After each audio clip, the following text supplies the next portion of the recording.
عنہ روایت کرتے ہیں کہ آپ صلی اللہ علیہ وسلم نے فرمایا، جو رمضان المبارک کے روزے ایمان کے ساتھ اور ثواب کی نیت سے رکھے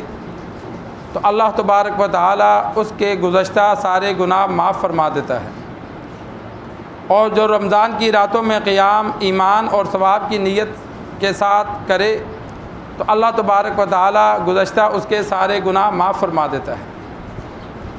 رمضان المبارک کا مہینہ ہے، تیزی کے ساتھ رواں دواں ہے، وقت رکتا نہیں ہے، تو کوشش کی جائے کہ اس کو قیمتی بنایا جائے، کوئی لمحہ بغیر اللہ تبارک و تعالیٰ کی عبادت کے نہ گزرے۔ تو اس کا آسان طریقہ یہ ہے کہ انسان جب 5 وقت کی نماز باجماعت ادا کرے، کوشش کرے جماعت کے لیے جلدی آئے،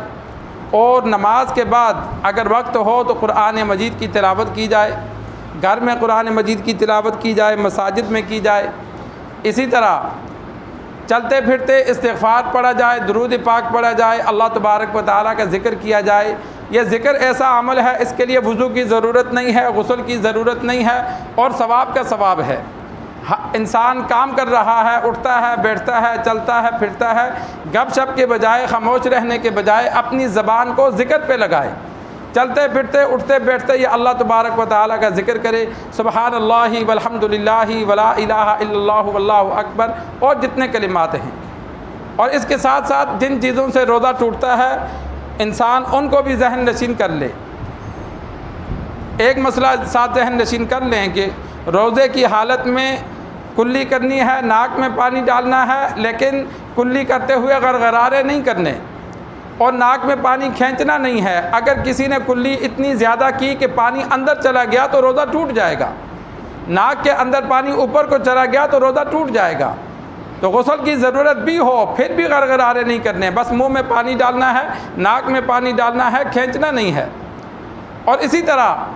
ٹیکا لگانے سے اگر کوئی بیمار ہو جاتا ہے تو رگ میں لگایا جائے یا جسم میں گوشت میں لگایا جائے، روزہ نہیں ٹوٹتا۔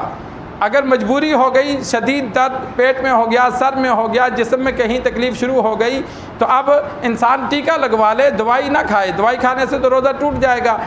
ٹیکا لگانے سے روزہ نہیں ٹوٹتا، خون دینے سے روزہ نہیں ٹوٹتا، ٹیسٹ کروانے سے روزہ نہیں ٹوٹتا۔ شوگر کے مریض جو اپنے آپ کو ٹیکا لگاتے ہیں، انسولین کہتے ہیں، کیا کہتے ہیں، اگر وہ روزے کی حالت میں ہیں تو وہ لگا سکتے ہیں۔ کوشش کی جائے کہ انسان صبح سحری کے وقت لگا لے، دن گزر جائے۔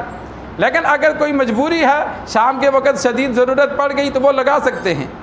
اور ایسے مریض کہ جو ہمت کر کے روزہ رکھ سکتے ہیں تو وہ کوشش کرے روزہ رکھنے کی۔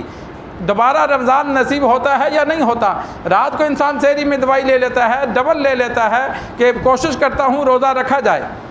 اور دن کو ریسٹ کر لے لیکن روزہ پورا کرے تاکہ اس کا جو وقت ہے وہ قیمتی بن جائے۔ اور اسی طرح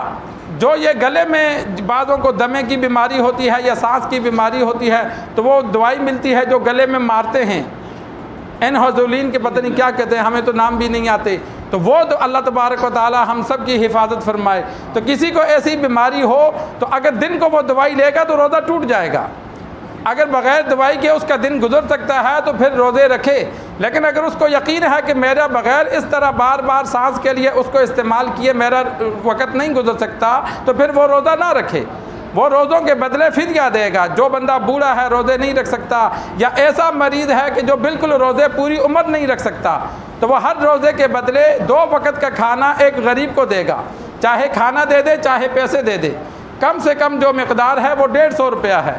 کہ 150 روپیہ انسان ہر روزے کے بدلے پورے مہینے کا اکٹھا دے دے، یا روزانہ کسی غریب کو جو فقیر ہو، مستحق ہو، 150 روپیہ اسے روزانہ دے دے۔ لیکن یہ اس مریض کے لیے ہے، اس بوڑھے کے لیے ہے جو روزہ نہیں رکھ سکتے پوری عمر۔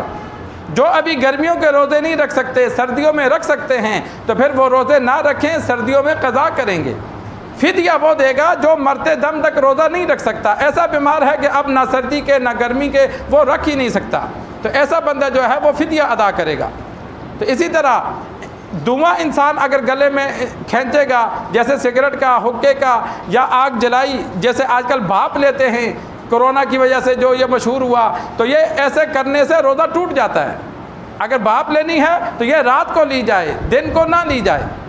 یہ بھاپ لینے سے بھی روزہ ٹوٹ جاتا ہے۔ البتہ جو لوگ کام کرتے ہیں، جس طرح مٹی میں مزدور گرد و غبار میں کام کرتے ہیں، دیہڑی دار ہیں، یا ہوٹل میں روٹیاں پکانے والا ہے، تو اب اگر دھواں بغیر اختیار کے، وہ تو کام کر رہا ہے، گلے میں چلا گیا، یا گرد و غبار مزدور کے گلے میں چلا گیا، یا چکی میں آٹا گلے میں چلا جاتا ہے کام کرنے والا، تو وہ اس سے روزہ نہیں ٹوٹتا، کیونکہ وہ جان بوجھ کر اندر نہیں لے رہے۔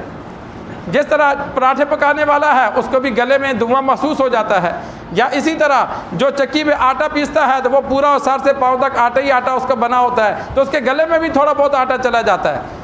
اسی طرح جو زمین کھودتے ہیں یا مستری مزدوری کرتے ہیں، تو جب وہ تھوکتے ہیں یا کچھ کام کرتے ہیں یا پانی پیتے ہیں تو گلے میں مٹی محسوس ہوتی ہے، تو اس سے روزہ نہیں ٹوٹتا، کیونکہ انہوں نے جان بوجھ کر نہیں لیا، وہ تو کام کر رہے ہیں۔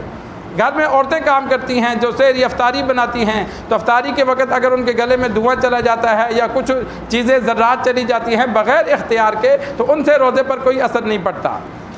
اور بھی اس طرح کچھ مسائل جیسے جیسے ذہن میں آئیں گے ذکر ہوں گے۔ اللہ سے دعا ہے اللہ ہمیں دین سیکھ کر سمجھ کر عمل کرنے کی توفیق عطا فرمائے۔